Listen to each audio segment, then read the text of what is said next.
Democratic socialism and radicalism is simply a vessel to overthrow our country from within. The plan, as stated in the DSA's chapter, win elections, throw out the Constitution, abolish the Senate, abolish the Electoral College. Of course, you want to stack the courts, strip away all powers from the White House and Supreme Court, and then boom, democratic socialism / communism, just, regular old, that'll be the end of America as we know it. There was someone talking about the point of wrecker. You're wrecking the DNC. You're wrecking the organization within the DNC. If you don't understand what we're trying to do here, and if you can't even comprehend why the Republicans are losing their goddamn minds over this, and why the center of power in the right wing of the Democratic Party is losing their goddamn minds, and they're cooperating with the fucking fascist right in this country, that's not our fault. If this movement was unimpactful, if this movement was simply posturing from the outside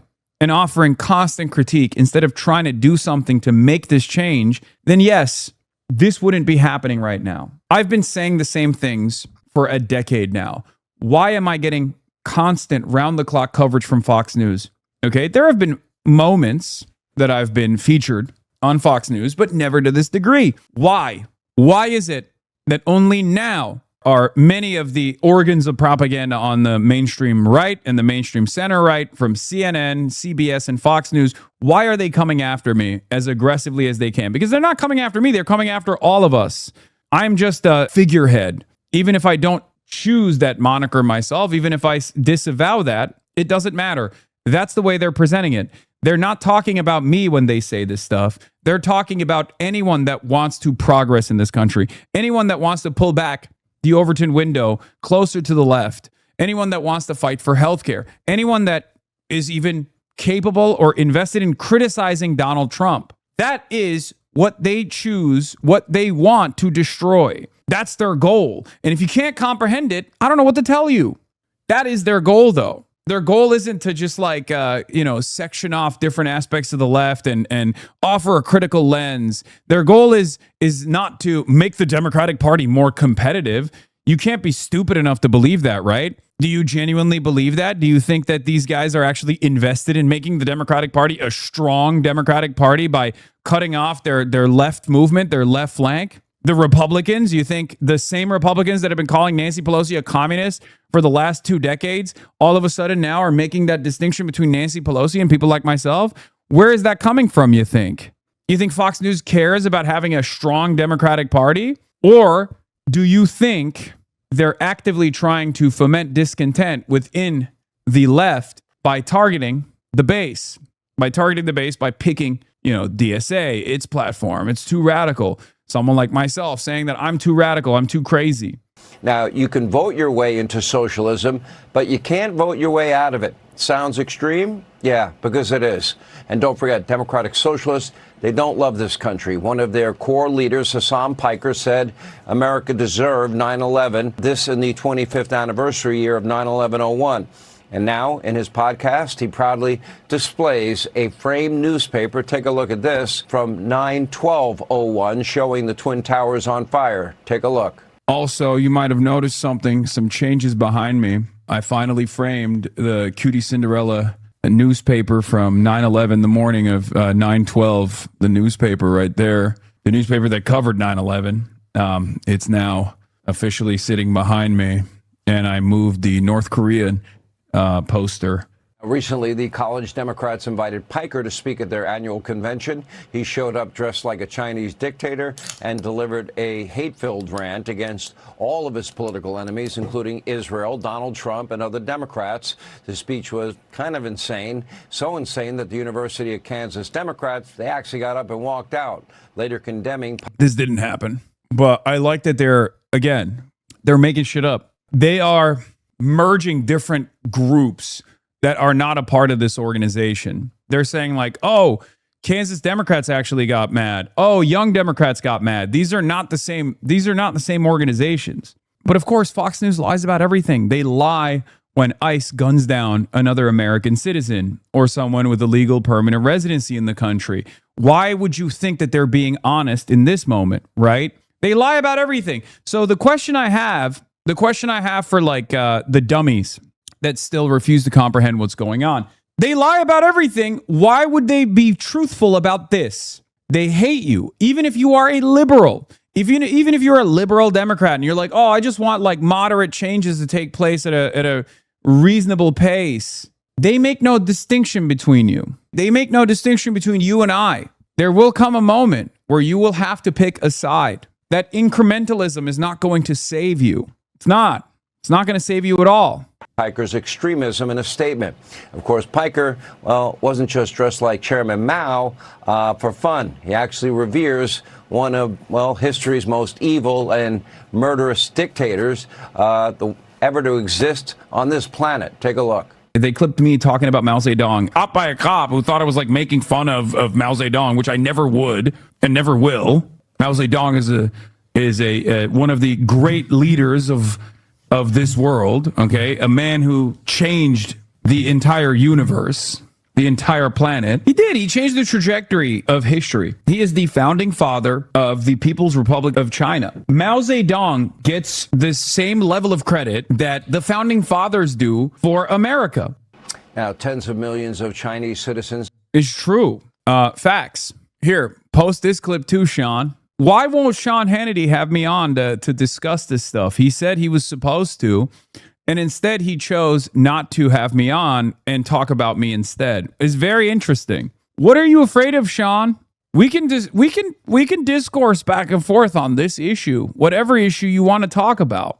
Anyway, let's get back to the Sean Hannity conversation now. Actually died under Mao, many due to starvation. Many more died in political prison camps or at the barrel of a gun lined up against the wall. Now, this is what democratic radical socialists want to bring to America. Now, Jon Stewart, he's all smiles, kicks and giggles, laughing it up with New York City's communist mayor. Take a look. You know, being a Muslim democratic socialist, I thought it would be pretty straightforward. You just saw like, well, what if I label myself something that scares people the most? I'm a Muslim democratic socialist. If you scare them, you scare them twice. And I'd like to run your public transportation system. Yeah. Oh, okay. What happened to the free buses anyway? And now, according to Jon Stewart, there's no need to panic over the rise of socialism. It's just a populist economic movement.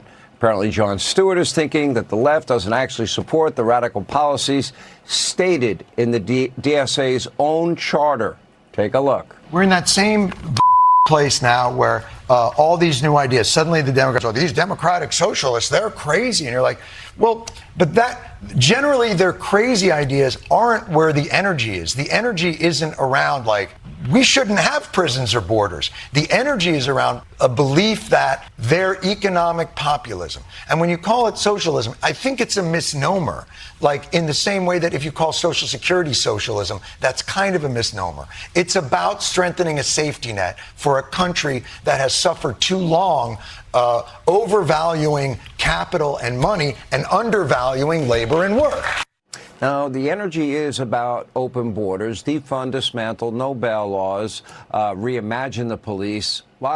He's such a lib. I mean, yes, they are. Americans are self-identifying liberals, okay, for the most part. This is something that we have to understand, okay? What do I always say? In order to build a mass movement, which is what socialism is, you have to speak to the masses.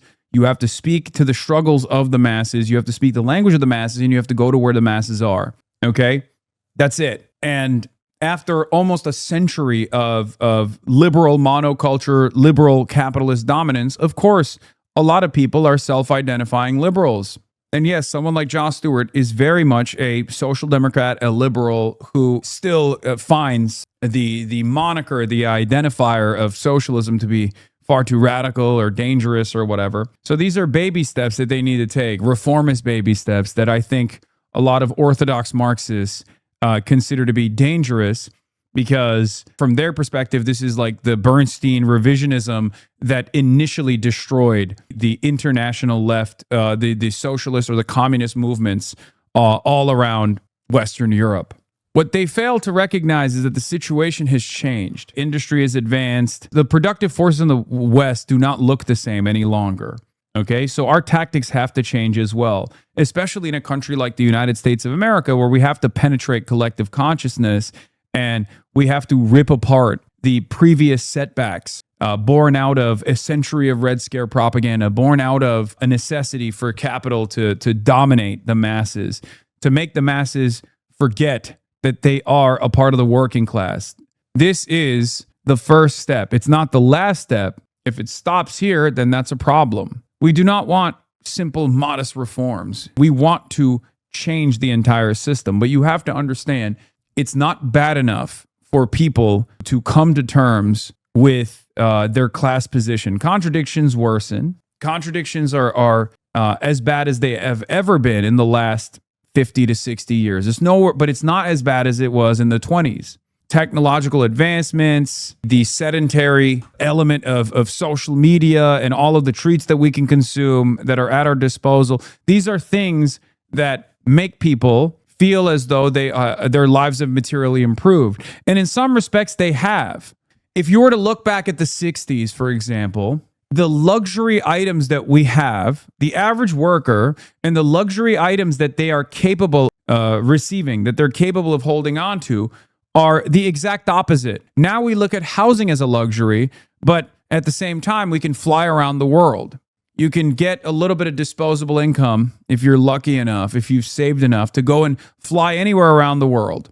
You can have a massive TV. You can have a refrigerator in your house that's much nicer than the refrigerators that used to exist. If you look at the actual cost of a television in like the 70s and 80s, it was far higher than the average cost of a TV now. But at the same time, if you look at the price of housing, whether it be rent or whether it be housing that you can purchase, it was endlessly affordable in comparison to now. Take it one step further, go all the way back to the time when kings existed. Like the average worker is now capable of experiencing things that were only readily available to lords, kings, demigods. That is important to identify. It's all topsy-turvy. It's flipped on its head. We can no longer afford housing, but we can afford all of these treats that genuinely improve our lives for sure. The price of commodities have gone down. Specifically, things that would have been considered luxury items, luxury goods have become endlessly affordable. But things that are necessary for survival, things that are necessary for upward social mobility, healthcare, housing, and a college education, those are the three things that have become endlessly unaffordable in the process. And depending on your perspective, those things are either inelastic goods or inelastic services that have inelastic demand, or are necessary for upward social mobility. But as long as the price of groceries remains relatively cheap, which, by the way, it's not. It's getting less and less affordable as time goes on. As long as those commodities are relatively accessible, relatively affordable, the material conditions will not deteriorate to such a degree that people are living through the roaring 20s again. Of energy on all of those topics. They do support these extreme goals. They do hate America as we know it. They do want to upend our Constitution. They do want to replace capitalism with socialism, communism. And so far, 35 DSA-backed candidates now have won primaries all across the country ahead of a very important midterm come November. And none of these candidates have made a move to the center for the primary. In fact, they're very honest about wanting to upend the American system. When someone tells you who they are and what they plan to do, my advice is you may want to believe them, or maybe you could just listen to President Trump. Take a listen. Communism is a loser. The concept, the policy, it's a loser, and it always has been, and it always will be. And, they want to give everyone everything away. You want free rent? You want free house? What they don't say is that a year from now, there'll be absolute squalor, turmoil, and death. And that's the way it's happened all the way. It goes back thousands of years by different names. But that's the way it happens all the time. It's squalor. It's poverty. It's death. It's destruction. And that's why we declare again today that the United States of America will never be a communist country. America is back. It's stronger than ever before. And I'm telling you, it's only going one way. It's going up. As long as we keep our current thinking, our current system, it's going up. If you go the other way, nothing ever succeeds. I made the statement once, with communism, everything turns to okay? It's true. It's All true. right, so where are all those courageous Democrats who care about the Constitution, the rule of law, the American way of life? They seem to be few and far between. Yeah, I'm sorry, but we have seen the way that the Republicans operate. We have seen the way that the Republicans operate for the last decade, especially post Donald Trump. Republicans have always behaved this way. Donald Trump is just a logical conclusion of reactionary propaganda, reactionary politics in general. The idea that Democrats need to join hands with the Republicans to fight against their common enemy, communism, is insane. Any Democrat that leans into this shit has to be a cynical actor.